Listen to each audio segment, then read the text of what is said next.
ရားသခင်ရဲ့ကျေးဇူးတော်ကြောင့်ကျမတို့ကိုဒီနေရာမှာအချိန်ပေးတဲ့သင်အုပ်ဆရာအာရုံနဲ့တူတူအသင်းတော်မိသားစုတွေဆရာမတွေအားလုံးကိုပထမဦးဆုံးအနေနဲ့ကျေးဇူးတင်ပါတယ်လို့ပြောချင်ပါတယ်လို့ဒါကျမတို့လာတဲ့အခါကျတော့လေလာကန်နီး26ရက်နေ့ညအထိ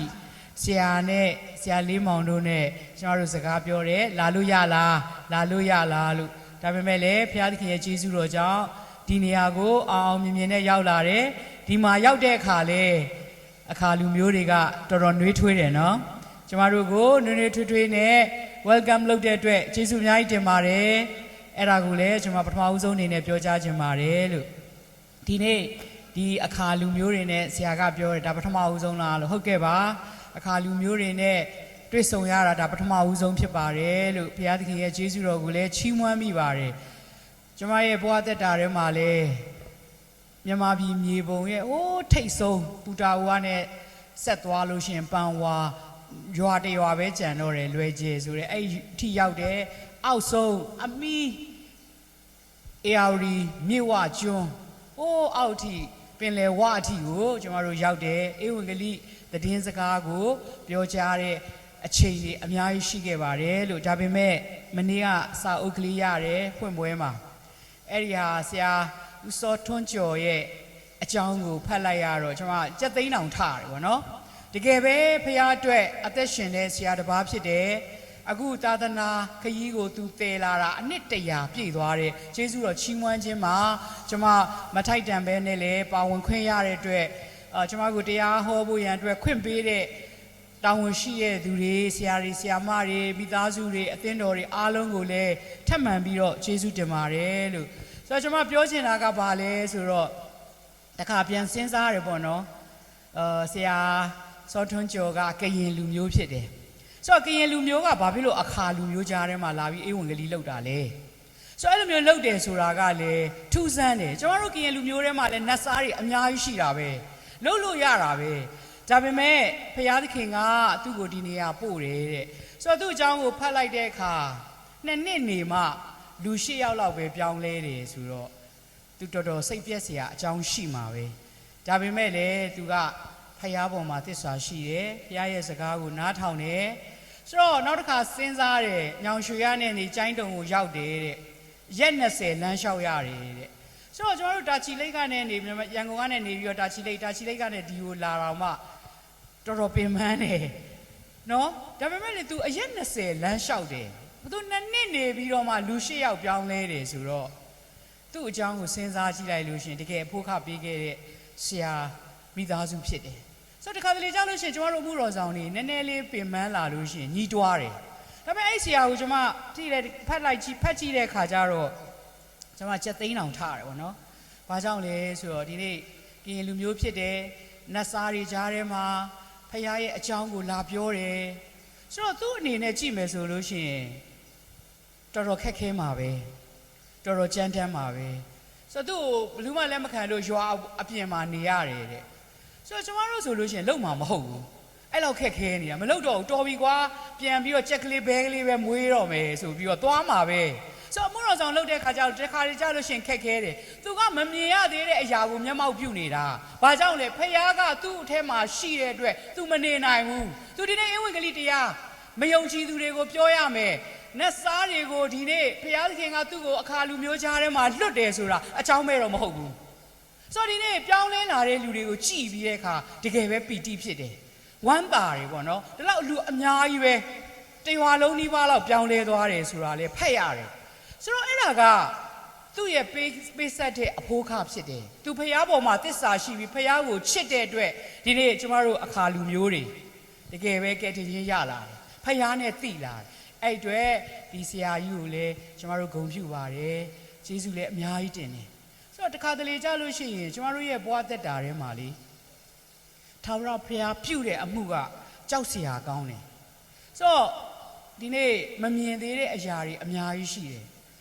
အဲ့ဒီအရာတွေထဲမှာအမှုတော်မြတ်မှာပါဝင်နေကြတဲ့ဆရာသမားတွေလည်းအများကြီးရှိတယ်ဆိုတော့လူမသိမထင်ရှားတဲ့ရွာတွေမှာလည်းအမှုတော်မြတ်မှာပါဝင်နေတဲ့သူတွေအများကြီးရှိတယ်အဲ့ဒီအမှုတော်ဆောင်တွေကိုလည်းကျွန်မကအမြဲတမ်းဂုဏ်ပြုလျက်ပါ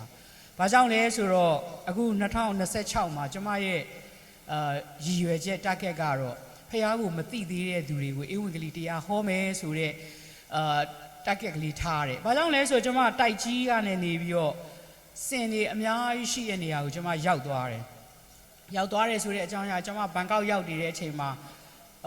line ပေါ်ကနေနေပြီးတော့ကလေးလေးတယောက်ကစင်နှင်းပြီးသေသွားတယ်တဲ့ဆေးကူးဖို့မရှိဘူးတဲ့ဆိုတော့အဲ့နေရာကိုကျွန်မကတိတ်သွားခြင်းတော့ကျွန်တော်တို့အသင်းတော်ကလည်းတိုက်ကြီးမှာရှိတော့ဆရာကြီးကျွန်မအဲ့ဒီတိုက်ကြီးအဲ့ဒီစင်စခန်းကိုသွားခြင်းတယ်ကျွန်မကိုနေရာရှာပေးပါ line ပေါ်မှာတွေ့တယ်ဆိုတဲ့အခါကျတော့ तू ကဆရာမကြီးသွားလို့မရဘူးလမ်းလျှောက်သွားရမယ်စိုက်ကယ်လည်းစီးလို့မရဘူးအဲ့နေရာကအရန်ဆင်းရဲပြီးတော့ပင်ပန်းနေဆိုတော့ရတယ်ဆရာကျွန်မသွားခြင်းတယ်ကျွန်မပြန်လာလို့ရှိရင်လိုက်ပို့ပေးပါဆိုတော့နောက်တစ်ခုပြောလိုက်ရဆရာအဲ့မှာစင်နေနဲ့လာကြိုလို့မရဘူးလားလို့မေးတဲ့အခါလမ်းတစ်ဝက်တော့ကြိုလို့ရတယ်အဲ့ဒါနဲ့ကျွန်တော်တို့သွားတဲ့အခါကျွန်မအမျိုးသားနဲ့ဟောအဲ့မှာလူတွေကိုစုပြီးတော့တော်တော်ဆင်းရဲပါတယ်ရက်မှန်အောင်တော့ထမင်းမစားရဘူးလို့ပြောတယ်ဆိုတော့လူတွေစုပြီးတော့ကျွန်တော်တို့ကမေတ္တာပြတယ်ဧဝံဂေလိတရားကိုပြောတဲ့အခါအဲ့မှာနားထောင်နေတဲ့လူကိုယေရှုကိုသိလားလို့မေးတဲ့အခါယေရှုကရန်ကုန်ကဦးလေးကြီးလားဟာအဲ့ဒီမှာပင်တော်တော်ကိုကျွန်မ shock ဖြစ်သွားတယ်။အိုးငါတို့အမှုတော်ဆောင်တွေအလုံးမလုံးပါလားငါတော်တော်ဖခင်ရဲ့အမှုရာကိုမလုပ်တဲ့အတွက်အခုမသိသေးတဲ့သူတွေအများကြီးပဲ။ဒါယေရှုဆိုတာရန်ကုန်ကဦးလေးကြီးမဟုတ်ဘူးရန်ကုန်ကဆရာကြီးမဟုတ်ဘူး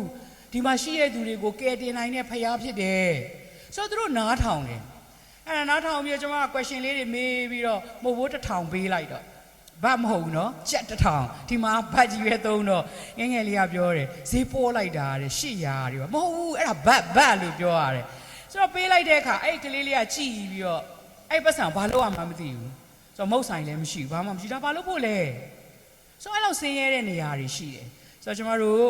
့ဒီနေ့ဒီဆရာကြီးကတော့ဒီနေ့ဒီလိုလုပ်ခဲ့တယ်ဆိုတော့အဲ့ဒါတည်းကျွန်တော်တို့နောင်လာနောင်သားတွေသူ့ကိုမမီရင်တော့မှသူ့တိုင်းပဲကျွန်တော်တို့သွားဖို့ရန်အတွက်ဖြစ်တယ်လူတွေတော်တော်များများကတော့အကောင်းလေးပဲလှုပ်ချင်တယ်ဒါလိုမျိုးဆင်းရဲတဲ့နေရာဘယ်သူမှမသွားချင်ပါဘူးကျွန်တော်တို့တောင်ပေါ်ဒေသကိုအခုဆရာကြီးတွေခေါ်ကြည့်ပါလားမလာနိုင်ဘူး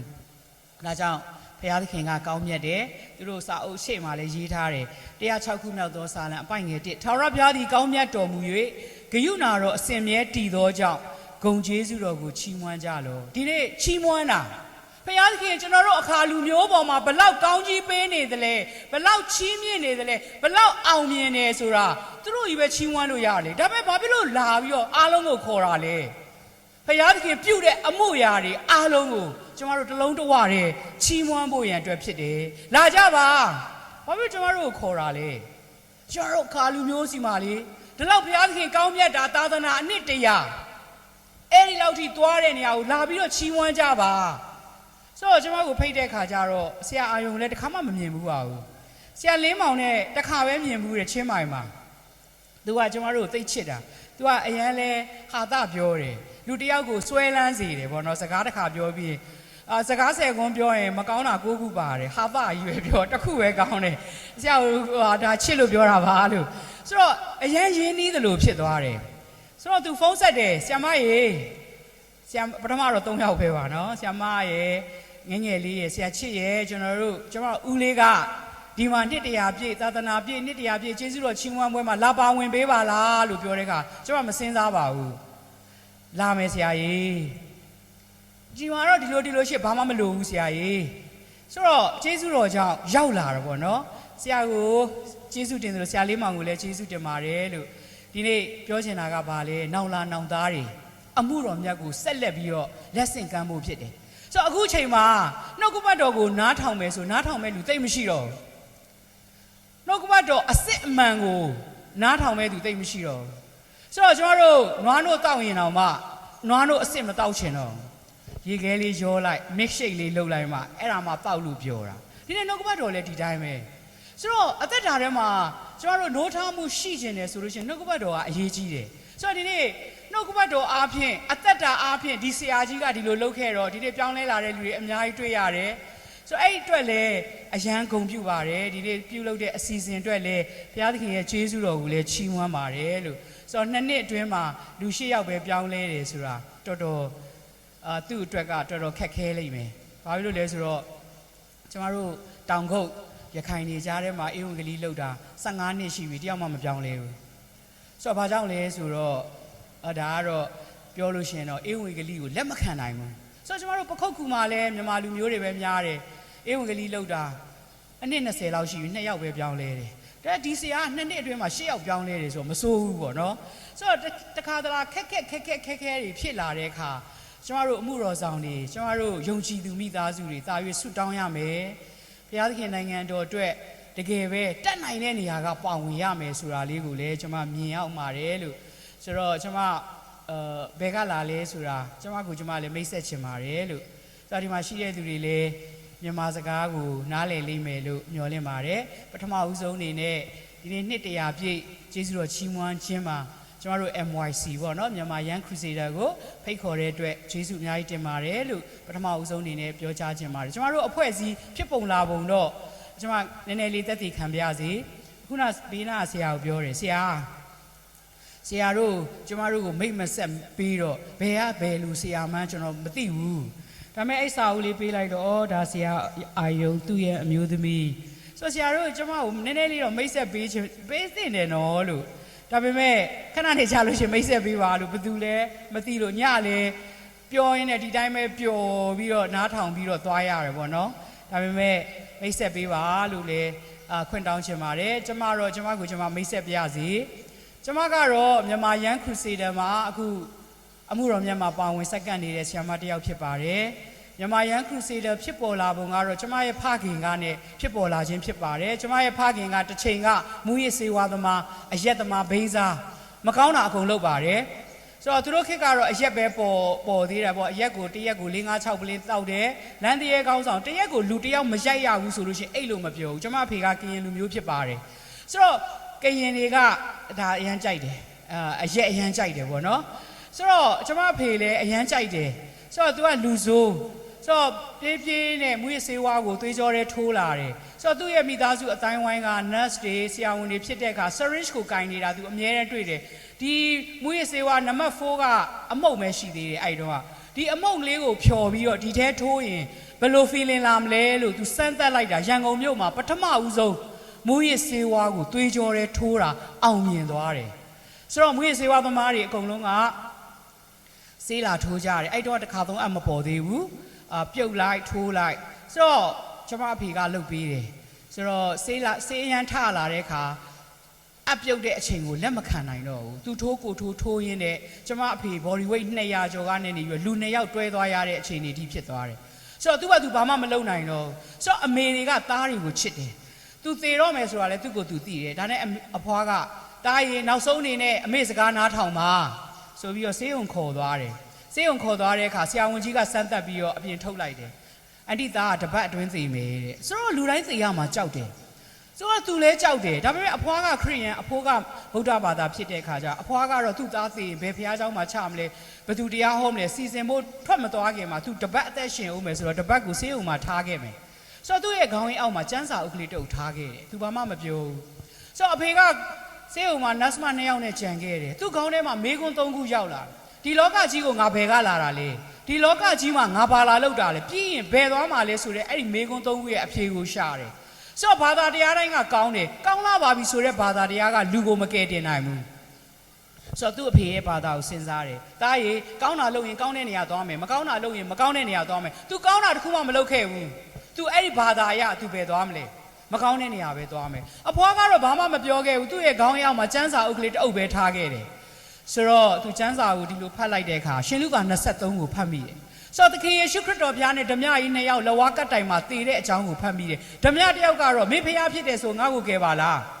နောက်ဓမြတစ်ယောက်ကဒီလိုမပြောနဲ့ तू ဟာကယ်တင်ရှင်ဖြစ်တယ်ကိုရောဘုရားကောင်းကင်နိုင်ငံရောက်တဲ့အခါကျွန်တော်အပြစ်သားကိုသတိရပါလို့ပြောတဲ့အခါယေရှုခရစ်တော်ဘုရားကချက်ချင်းလှည့်ပြီးတော့ခဏပင်ငါနဲ့အတူတူပရတိတုပုံမှာရှိမယ်လို့ပြောလိုက်တဲ့အခန်းကိုဖတ်လိုက်ရတယ်ဆိုတော့ तू စူးမတောင်းတတ်ပါဘူး तू ဘာမှလည်းမလုပ်တတ်ပါဘူး तू ပြောတတ်တာတစ်ခုပဲရှိတယ်ကိုရောဘုရားကျွန်တော်ကိုကယ်ပါလို့ပြောလိုက်တဲ့အချိန်မှာသူ့ယောဂတမဟုတ်ချင်းပျောက်တယ်လို့ခံစားရပြီးတော့လူ2ယောက်တွဲသွားရတဲ့အဖေကဆေးရုံကတင်ဘွားထခုန်လိုက်တယ်ထခုန်တဲ့အခါနတ်စမတွေကကရင်လူမျိုးတွေဖြစ်တဲ့အခါကရင်လူပြောတယ်ဒီလူကြီးသေကန်ကြီးအကျော်ဆွဲတာနဲ့တူတယ်ကျွန်တော်ကျော်ဆွဲတာမဟုတ်ဘူး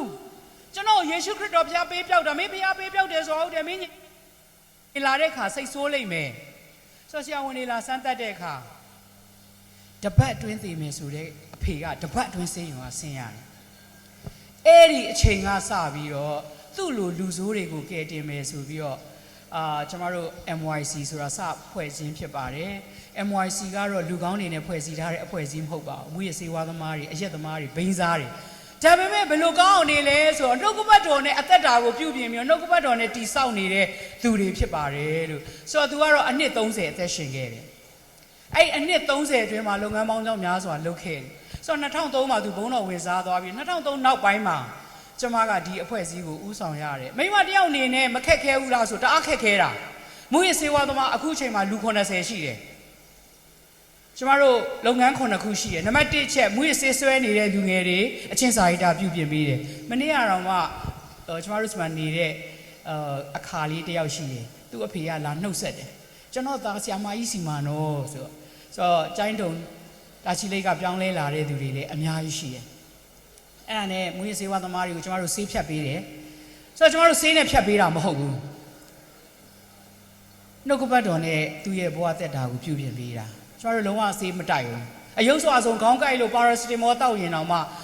ဆရာတွေရဲ့ခွင့်ပြုချက်မရရင်တောက်လို့မရအောင်ကျွန်တော်တို့အစိမ့်ဖြတ်ပေးတာဒါပေမဲ့ယေရှုတော်ကြောင့်နှုတ်ကပတ်တော်ကအသက်ဖြစ်တယ်နှုတ်ကပတ်တော်ကမလိမ္မာတဲ့သူကိုလိမ္မာစေတယ်နှုတ်ကပတ်တော်ကကျွန်တော်တို့သက်သာစရာအကြောင်းဖြစ်တယ်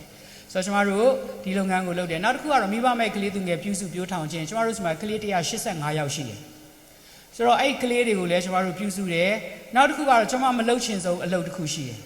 အနာကြီးသာသနာပေါ့နော်အဲ့ဒီအနာကြီးယောဂတွေဆိုတာကျွန်တော်ကျိုင်းတုံသွားတော့လည်းတွေ့ဘူးတယ်ရောက်ခဲ့တယ်ဆိုတော့လူတွေပြစ်ထားတဲ့သူတွေပေါ့နော်ဒါပေမဲ့သူတို့ကလက်မရှိဘူးနှာခေါင်းမရှိဘူးခြေထောက်တွေပါလည်းမရှိဘူးသူတို့ရဲ့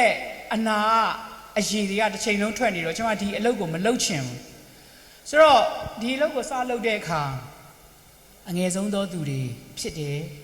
ဆိုတော့ဒီလုပ်ကန်းကိုလုပ်တဲ့အခါကျွန်မတော်တော်ကိုစိတ်မဝင်စားဘူးအရန်ဒုက္ခရောက်တဲ့လုပ်ငန်းဖြစ်တယ်ဆိုတော့ယောဂတဲ့တယောက်ဒီနားမှာရှိရင်တော့မှကွေပြီးတော့ရှောက်သွားတယ်ဗောနော်သူတို့ရဲ့ယောဂတွေကူးမှာဆိုလို့အနံ့တွေကအရန်နံ့တယ်ဆိုတော့ကျွန်မခေါင်းဆောင်ဖြစ်လာပြီဆိုတော့ကျွန်မကိုခေါ်တယ်ကျွန်မမှာရှိတဲ့ဆရာတွေကလည်းသွားရမယ်နေခေါင်းဆောင်ဖြစ်နေပြီသွားပါဆိုတော့မိသားစုကအိမ်ချင်းချင်းလေးပဲကျွန်မကိုခေါ်ပြီးတော့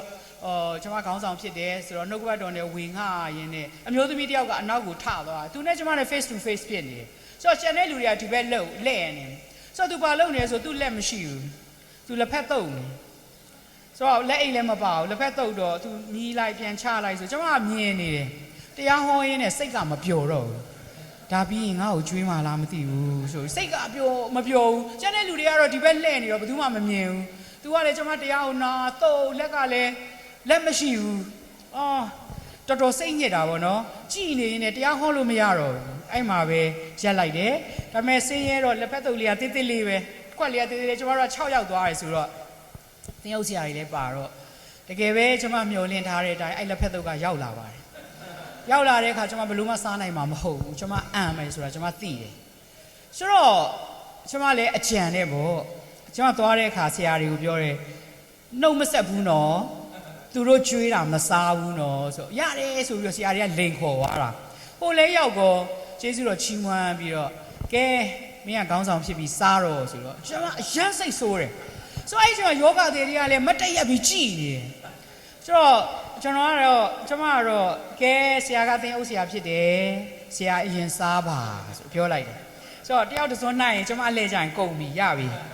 ဆိုတော့အဲ့ဒါနဲ့ရော့ဆိုတော့ဆရာကအခုနဟောတာချစ်ချင်းမြတ်တာလေးစားဆိုတော့ကျွန်မအရန်တောကန်တယ်မျက်နာလည်းလောက်ရသေးတယ်တောကန်တဲ့မျက်နာနဲ့စိတ်တူတဲ့စားဆိုတော့သူတို့လည်းကြည်နေတော့ဒီဘက်ကကျဆရာကအသက်ကြီးတယ်ဆရာရင်စားပါသူကလည်းစားပါဆိုကျွန်မဒီလိုဖြစ်နေအဲ့ဒါကျွန်မစားရင်ကျွန်မအံမယ်ဆိုတော့ကျွန်မသိတယ်အဲ့ဒီချိန်မှာနောက်ဆုံးသူစီသွားတယ်ဆိုဘုရားသခင်ကျွန်မကိုခွန်အားပေးပါကျွန်မမအံအောင်အခုနကတော့ချစ်ချင်းမြတ်တာကြောင့်တရားဟောထားတယ်တကယ်လို့သာကျွန်မအံရင်တော့ဒီတရားအာလူဖြစ်ပြီညာနေတယ်ဆိုတာသိပြီမချစ်ပဲနဲ့လာပြီးတော့ချစ်ချင်အောင်ဆောင်နေဆိုပြီးတော့ဘုရားသခင်စီမှာဆူတောင်းပြီးတော့ကျွန်မတစွန်းလိုက်လိုက်လက်ကတော့တုံနေအောင်နော်ဆိုပြီးတော့စားမလို့လုပ်တဲ့အခါရေနွေးချမ်းတွေ့တော့ကျွန်မအချံအဆုလည်းတောင်းတာနော် ဒီဟာစားလိုက်ရှင်ရေရွေးမြူလိုက်ပိုးတွေကတော့ဖေးမှာပဲဆိုပြီးတော့စိတ်ထဲတွက်ထားတာအဲ့ဒါယူတော့မြူလိုက်တယ်မြူပြီးရေရွေးတောက်လိုက်တော့ရေရွေးကအေးဆက်နေတာပဲဟာဖေးပြီဆိုပြီးတော့အဲ့ချိန်မှာလေကျွန်မဘယ်လိုခံစားရလဲဆိုအခုတော့ရည်စရာဖြစ်နေတယ်ပေါ့နော်ဆိုတော့ကျွန်မမအံဘူးဟာကျေးဇူးတော်ချီးမွမ်းတယ်ဘုရားသခင်တကယ်ကောင်းမြတ်တယ်အဲ့ဒီချိန်မှာကြာဘေးနာသူယောဂတွေလက်ခုပ်တီးအော်ငါတို့ခေါင်းဆောင်ရောက်လာပြီဆိုတော့ချစ်တယ်ဆိုရင်တက်တည်ရှိရလေနော်ဆိုတော့သူတို့ကျွေးတာစားနိုင်ရမယ်သူတို့နှုတ်ဆက်နိုင်ရမယ်ကျေးဇူးတော်ကြောင့်ကျွန်မအဲ့မှာတော်တော်ရှက်သွားတယ်အော်ငါကအပြင်တံပဲကြည်တာကိုသူတို့ရဲ့အတွင်းသဘောကိုဘုရားသခင်ကကြည်တာအတွင်းသဘောကိုပဲကြည်တာငါအပြင်တံကြည်တာပဲဆိုပြီးတော့ကျွန်တော်တို့လူတစ်ယောက်ကပြောင်းလဲလာတာအခုဆိုလို့ရှိရင်လူ350ရှိလာပြီမြုပ်ကြည်သူတွေကနေပြောင်းလဲလာတာဖြစ်တယ်။ကြံခဲ့တဲ့အပတ်ကဆိုလို့ရှိရင်သူတို့အနာကြီးသာသနာ240ကျွန်တော်တို့လုပ်တာကျေးဇူးတော်ချီးမွမ်းပွဲလုပ်ခဲ့ရတယ်ပေါ့နော်။အဲ့ဒါလည်းဘုရားသခင်ရဲ့ကျေးဇူးတော်ကြောင့်ဖြစ်တယ်။အခုချိန်မှာသူတို့ယောဂသည်တွေကယာတိဥတုအယမ်းပူရင်အဲ့ဒါနဲ့သေတယ်။ဆိုတော့သူတို့မဟုတ်ယာတိဥတုကြောင့်သူတို့သေကြတယ်ပေါ့နော်။သူတို့ကတော့ဘုရားကိုချစ်တယ်အရင်တုန်းကတော့အရက်ချက်တယ်မကောင်းတာတွေလုပ်တယ်သူများတွေပြောမှုတာရှိတယ်အနူချက်တဲ့အရက်ကအယမ်းကောင်းတယ်ဆိုပဲဒါပေမဲ့သူတို့ပြောင်းလဲလာတဲ့အခါအရက်မချက်တော့ဘူးသူတို့လှုပ်ရှားတယ်တောထဲမှာထင်းခုတ်တယ်မီးသွေးဖုတ်တယ်နောက်တစ်ခုကတော့ကျမတို့ကျန်းစာကျောင်းလုပ်ငန်းဖြစ်ပါတယ်ကျန်းစာကျောင်းကတော့အဓိကတော့ကျမတို့ဒီနေ့ပြောင်းလဲလာတဲ့သူတွေနှုတ်ကပတ်တော်နဲ့ပဲအသက်တာကိုပြုပြင်ရတယ်ဆိုတော့ကျမတို့ကျောင်းမှာနှစ်တိုင်းအယောက်100ကျော်ရှိတယ်ပေါ့နော်မနစ်ကဆို100ကျော်တယ်ဒါပေမဲ့ကုန်စည်နှုန်းကြောင့်တော်တော်ခက်ခဲဖြစ်တယ်ဒါပေမဲ့လည်းဘုရားသခင်ကပို့ဆောင်ခဲ့တယ်နောက်တစ်ခုကတော့ကျမတို့အသင်းတော်စိုက်ပျိုးခြင်းပေါ့နော်ကျမတို့အသင်းတော်အပါ100ကျော်ရှိတယ်အခုကျိုင်းတုံဘက်မှာလည်းရှိတယ်ဆိုတော့အဲ့ဒီမှာဥဆောင်နေတဲ့80ရာခိုင်နှုန်းကသင်းအုပ်ဆရာတွေကတော့မူရစေဝါသမားကပြောင်းလဲလာတဲ့ဆရာတွေပဲဖြစ်ပါတယ်လို့နောက်တစ်ခုကတော့ကျမတို့ music ministry ပေါ့နော်ဒါမျိုးကျမတို့ TY သမားတွေပေါ့နော်ကျမတို့သွားလို့ရတဲ့နေရာဖိတ်တဲ့နေရာကိုကျမတို့အဖို့ခမယူဘဲနဲ့ဘုရားရဲ့မေတ္တာစေတနာနဲ့ကျမတို့လိုက်လံပြီးတော့တီးခတ်ပေးတယ်ချီးမွမ်းပေးတယ်ဟောပြောပေးတယ်နောက်တစ်ခုကအဆိုတော်တွေလည်းတချို့ပါတယ်သူတို့ကလည်းအခကျွေးငွေမယူဘဲနဲ့ပေါ့နော်သူတို့ရဲ့အချိန်သူတို့ရဲ့တက်ဆွမ်းတာတွေကိုသူတို့ကဒီလိုလုပ်တယ်ကျမတို့ကတော့အခုကနိုင်ငံရေးမကောင်းတဲ့အတွက်နိုင်ငံရေးကောင်းတဲ့အချိန်မှာကျမတို့ gospel ထွက်တယ်ဆိုတော့အဲ့ music နဲ့လူတိုင်းက music ကြိုက်တယ် music နဲ့ TV ရဲ့အခါလူတွေအများကြီးရောက်လာတယ်ဆိုတော့ရောက်လာတဲ့အခါ the break ထဲနဲ့အေဝံဂေလိသတင်းစကားကိုပြောကြားတယ်အဲ့ဒီအလုပ်လုပ်တယ်နောက်ဆုံးတစ်ခုကတော့ Evergreen Ministry ဆိုတာအသက်80နဲ့အထက်ဘိုးဘွားတွေယုံကြည်လူမျိုးမျိုးဘာသာမျိုးကိုကျမတို့ကြီးစုပြုစုတဲ့လုပ်ငန်းကိုလုပ်ပါတယ်လို့ဒီလုပ်ငန်းတွေက MYC ကလုပ်တဲ့လုပ်ငန်းတွေဖြစ်ပါတယ်လူအနေနဲ့ကြည့်မယ်ဆိုအခုချိန်မှာဆိုတရက်ကိုလူ900ထမင်းစားတယ်ကျမတို့အိမ်မှာဆိုတော့အဲ့ဒါဘယ်လိုကျွေးနေတာလဲအခုကျမတို့ YC က52နှစ်ရှိလာတယ်အဲ့ဒီ52နှစ်အတွင်းမှာမူရစေဝါသမားကပြောင်းလဲလာတဲ့သူတယောက်ကလှုပ်ဆောင်ခြင်းဖြစ်တယ်အဖိုးကအများကြီးပေးရတယ်အခုနဆရာစောထွန်းကျော်အဖိုးခပေးသလိုကျမအဖေလည်းအဖိုးကအများကြီးပေးရတယ်သူမူရစေဝါသမားကပြောင်းလဲလာတော့သူ့အသင်းတော်တွေဘယ်သူမှလက်မခံဘူးအသင်းတော်တကားတွေအကုန်ပိတ်ထားတယ်မပြောင်းလဲခင်တော့ဆူတောင်းပေးတယ်အဖွားကယုံကြည်ခြင်းအားကြီးရဲ့မိခင်ကြီးဖြစ်တဲ့အတွက်ဆူတောင်းပေးတယ်ဒါပေမဲ့ပြောင်းလဲလာတဲ့အခါကျတော့သူ့မှာတရားဟောဖို့နေရာမရှိဘူးတက်တည်ခံဖို့နေရာမရှိဘူးဘယ်မှာသွားလဲဆိုဈေးထဲမှာဟောတယ်ပြီးတော့ကားတွေပေါ်မှာဟောတယ်ရထားတွေပေါ်မှာတရားဟောတယ်ဒါလို့လုပ်ရတယ်ဒီနေ့အေဝံဂေလိတရားအကြောင်းကိုကျမတို့ဒီလိုပဲလုပ်တယ်ဆိုတော့ကျမတို့ရဲ့ဘဝသက်တာထဲမှာတစ်ခါတလေကြာလို့ရှိရင်လေဘုရားသခင်ကလုပ်တဲ့အလုပ်ကတကယ်ပဲကြီးမားတဲ့အမှုဖြစ်စေပါတယ်လို့ဆိုတော့ကျွန်မအနေနဲ့ကြည့်မယ်ဆိုလို့ရှိရင်တကယ်ပဲခက်ခဲပါတယ်ကျွန်မဆိုအမှုတော်ဆောင်အသက်ဘာမှတော့မရှိသေးဘူး22နှစ်ရှိလာတယ်ဒါပေမဲ့မခက်ခဲဘူးလားမေးလို့ရှိရင်အရင်ခက်ခဲတယ်ကျွန်အဖေကတော့ဘိန်းစားနဲ့ပြောင်းလဲလာလို့ဘိန်းစားတွေကိုကြည့်လို့ရကျွန်မကဘိန်းစားမှမဟုတ်ပဲဒါပေမဲ့ဒီလူတွေဘယ်လိုလုပ်ကြည့်နိုင်တာလဲဘုရားသခင်ရဲ့မေတ္တာနဲ့သူတို့ရဲ့ဘဝသက်တာတွေကိုနှုတ်ကပတ်တော်နဲ့ပဲပြုပြင်ပေးတယ်ဆိုတော့အဲ့ဒီအလုပ်တွေကိုလုပ်ရတဲ့အခါခက်ခဲပါတယ်ဆိုတော့မျိုးသမီးတယောက်အနေနဲ့မိသားစုရဲ့အလုပ်ရှိတယ်သားသမီးရှိတယ်အဲ့ဒါပဲလုပ်မှာပေါ့ဒါပေမဲ့ဘုရားသခင်ကကျမတို့ရဲ့ဘဝသက်တာထဲမှာတကယ်ပဲကြီးမားတဲ့အမှုကိုလုပ်နိုင်တယ်ဆိုတာလေးကိုပြောချင်ပါတယ်လို့အခြေပြုကျမ်းစာကလေးခုနဆရာကဖတ်သွားပြီးဖြစ်တယ်ဆိုတော့ပြောချင်တာကဘာလဲရှင်ယောဟန်ခရစ်အခန်းကြီး9အငယ်41ကနေနေပြီးတော့41တိမှာဒီအကြောင်းကိုပဲရေးထားတယ်ကျွန်တော်ကတော့25တခုပဲကျွန်တော်မသိဘူးသူကောင်းတာမကောင်းတာကျွန်တော်မသိဘူးကျွန်တော်ကအရင်ကမျက်စိကန်းတယ်အခုမျက်စိပြန်မြင်တယ်အဲ့ဒါပဲသိတယ်ဆိုတော့ဒီနေ့ကျွန်တော်တို့ရဲ့ဘဝသက်တာထဲမှာတခါတလေကြာလို့ရှိရင်ဒီဆရာစောထွန်းကျော်အလုပ်တယ်သူဘာမှမသိဘူ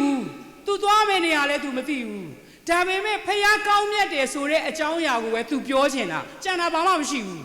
ဒီနေ့ဒ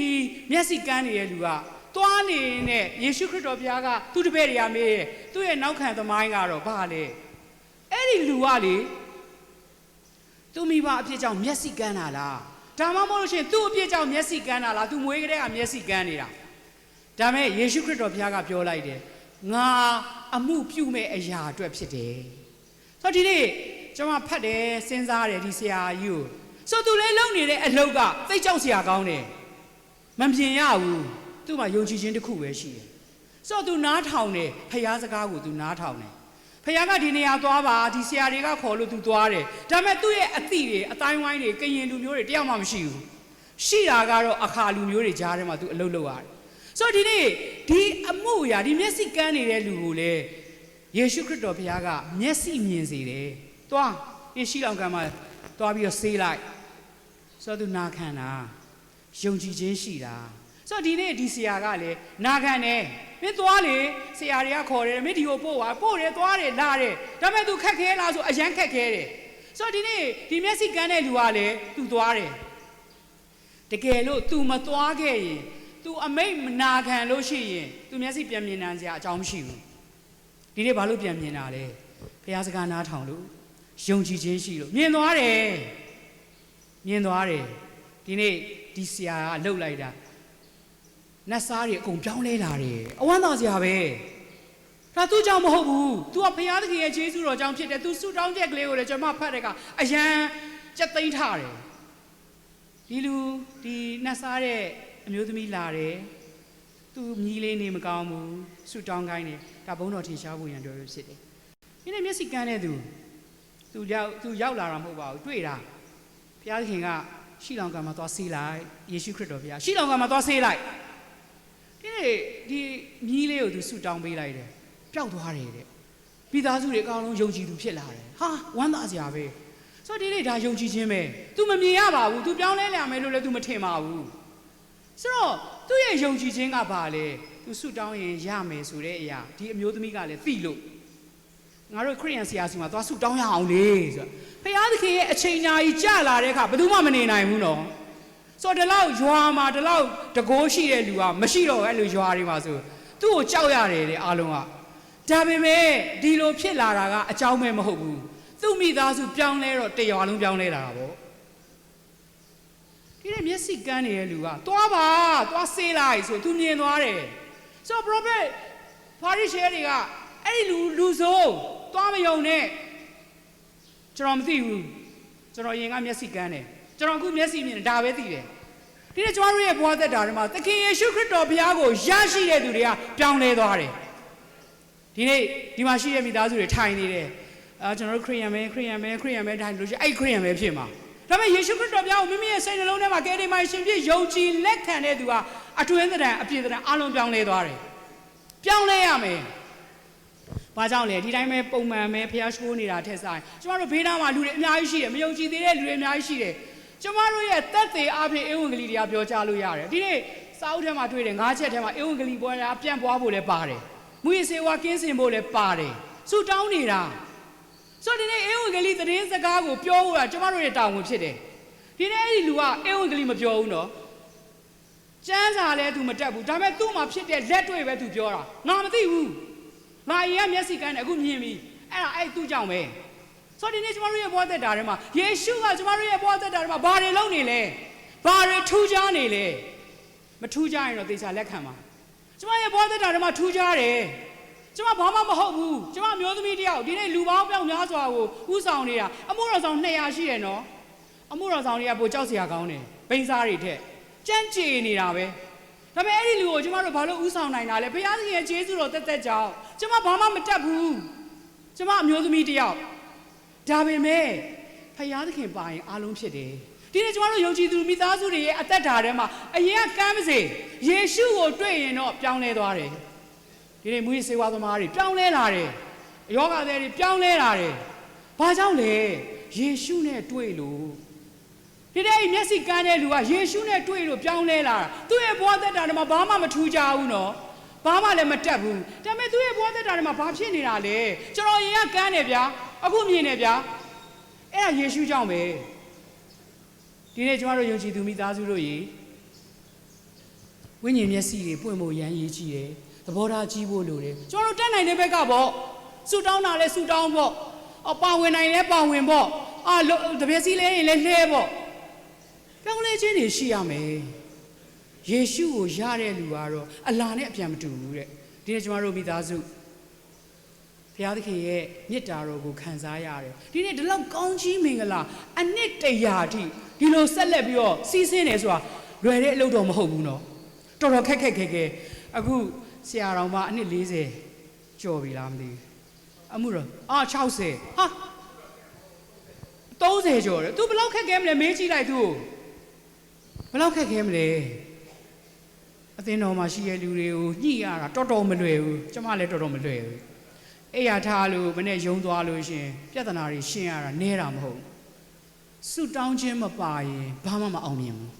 နှုတ်ကပတ်တော်မဖတ်ရင်ဘာမှမအောင်မြင်ဘူးဒီနေ့ကျမတို့ရဲ့ဘဝသက်တာထဲမှာအခုလိန်နာနီးမျိုးစုံနဲ့လိန်နေတော့ယုံကြည်သူတွေထဲမှာကျမ်းစာမဖတ်ရင်တော့လိန်နီးမျိုးနဲ့ခံရမှာပဲကျမ်းစာဖတ်ပါဆုတောင်းပါအသက်တာထဲမှာဖခင်သခင်ရဲ့ကောင်းမြတ်ခြင်းကိုမြင်တွေ့ခြင်းရင်တော့ကျမတို့ရဲ့ဘဝသက်တာပြောင်းလဲရမယ်ဆိုအဲ့ဒီလူကတော့မျက်စိကန်းနေတာနော်ဒါပေမဲ့လူဆိုးဖြစ်တာမဖြစ်တာကျွန်တော်မသိဘူးဗျာကျွန်တော်ရင်ကမျက်စိကန်းတယ်ကျွန်တော်အခုမြင်ပြီကျွန်တော်ရဲ့ဘဝသက်တာထဲမှာလည်းဘုရားသခင်ကျွန်တော်တို့ဘုံမှာကောင်းမြတ်တဲ့အရာတွေအများကြီးရှိတယ်အဲ့ဒါကိုကျေးဇူးတော်ချီးမွမ်းပြီးတော့ဧဝံဂေလိတရားကိုဆက်လက်ဆင့်ကမ်းဖို့ပဲလိုတာဆိုကျွန်တော်တို့ဒီနေ့ယုံကြည်သူတယောက်ဖြစ်ရတဲ့ဒီတိုင်းပဲနေတယ်ဒီတိုင်းပဲသွားမယ်ဆိုဒီတိုင်းပဲဖြစ်မှာပဲဘေးနားမှာလည်းအမှုတော်တွေထွက်လာမှာမဟုတ်ဘူးဘေးနားမှာလည်းယေရှုကိုယုံတဲ့သူတွေထွက်လာမှာမဟုတ်ဘူးဖခင်ကကျွန်တော်တို့အလိုရှိနေတယ်လူတွေအများကြီးပြောင်းလဲစရာမလိုပါဘူးတယောက်ပြောင်းလဲရင်ရှင်းတတ်ဖို့ကောင်းပါတယ်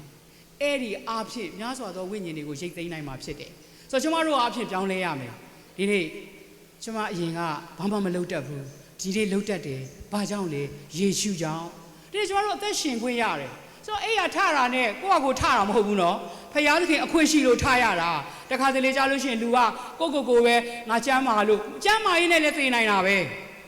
မကျမ်းမာရေးနဲ့လည်းသိနိုင်တာမဟုတ်ကျမ်းမာရေးနဲ့သိနိုင်တာအဲ့ဒီရင်းနဲ့ကျွန်မ Facebook မှာအခုဆို3-4ယောက်တွေ့ပြီအဲ့ဒီရင်းနဲ့သိနေတာ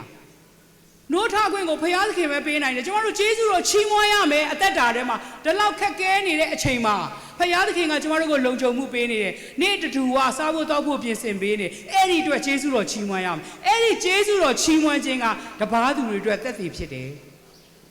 ကျွန်တော်တို့ရဲ့ဘဝသက်တာထဲမှာကျွန်တော်ဆိုခဏပြောတယ်ဟာနေကလေးတွေဒီလောက်အများကြီးဘယ်လိုကျွေးတာလဲဖခင်ကျွေးနေတာဖခင်သခင်ကပေးတယ်နော်တိတ်ကြောက်စရာကောင်းတယ်ပေးတာထာဝရဘုရား၌မွေးလျော်ခြင်းရှိလို့တို့ပြုရင်စိတ်နှလုံးအလိုပြည့်စုံရသောအခွင့်ကိုပေးတော်မူ38ခုမြောက်သောစာလံအပိုက်ငယ်လေးအဲ့ဒါကပေးတယ်နော်ကျွန်တော်တို့ယုံကြည်သူမိသားစုတွေကျွန်တော်တို့ကိုးကွယ်နေတဲ့ဘုရားကအသက်ရှင်တဲ့ဘုရားဖြစ်တယ်လက်တိုတဲ့ဘုရားမဟုတ်ဘူးပေးတယ်ဆုတောင်းပါကျွန်တော်တို့အိမ်တော်ရေးပြဿနာလားမိသားစုပြဿနာလားဒါမှမဟုတ်စာဝတ်နေရေးလားဆုတောင်းပါဒီနေ့ကျမတို့ရဲ့အသက်တာထဲမှာကန်းနေတဲ့ဝိညာဉ်မျက်စိတွေရှင်ဖို့ရန်အတွက်ဒါပဲလိုတယ်ကျမ်းစာဖတ်ပါဆုတောင်းပါအသက်တာထဲမှာပြင်ဆင်ပါနောက်ဆုံးသောကာလအချိန်ကအရန်နီးလာပြီကျွန်တော်တို့အဲ့ထဲမှာအသက်ရှင်နေရတာယေရှုတော်ချီးမွမ်းခြင်းနဲ့တွားဖို့ပဲလိုတယ်ကျွန်မအရင်ကမျက်စိကန်းတယ်အခုမြင်ပြီဘယ်သူကြောင့်လဲယေရှုကြောင့်ဒီနေ့ဒီမှာရှိတဲ့မိသားစုတွေညီကိုမောင်နှမတွေကျွန်တော်တို့ရဲ့ဘဝသက်တာထဲမှာဧဝံဂေလိတရားစီးဆင်းဖို့ရန်အတွက်မိမိကအစပြုရမှာဖြစ်တယ်မိမိပြောင်းလဲမှတခြားသူတွေကိုဧဝံဂေလိလုပ်လို့ရမှာဖြစ်တယ်မိမိအသက်ရှင်နေတဲ့ပုံကိုကြည်ခြင်းအဖြစ်ဒီနေ့တပါးသူတွေဖခင်ကိုသိလာမှာဖြစ်တယ်ဒီနေ့ကျွန်တော်တို့ယုံကြည်သူတွေဆုတောင်းတဲ့အခါကြောက်တယ်အဲ့လိုမျိုးဆိုင်တွေမှာသွားဆုတောင်းကြရအောင်ဆိုမျက်စိမိတ်ပြီးတော့ဆုတောင်းရမှာလက်အုပ်ချီပြီးဆုတောင်းရမှာဆုမတောင်းဘူးကောင်းကြိုက်တယ်လို့ပါလို့နဲ့ဒီလိုလေးနှိပ်ပြီးအာမင်ရှက်တာဆုတောင်းရတော့သူများသိမှာရှက်တာဟာဘာရှက်စရာမလိုဘူးလေ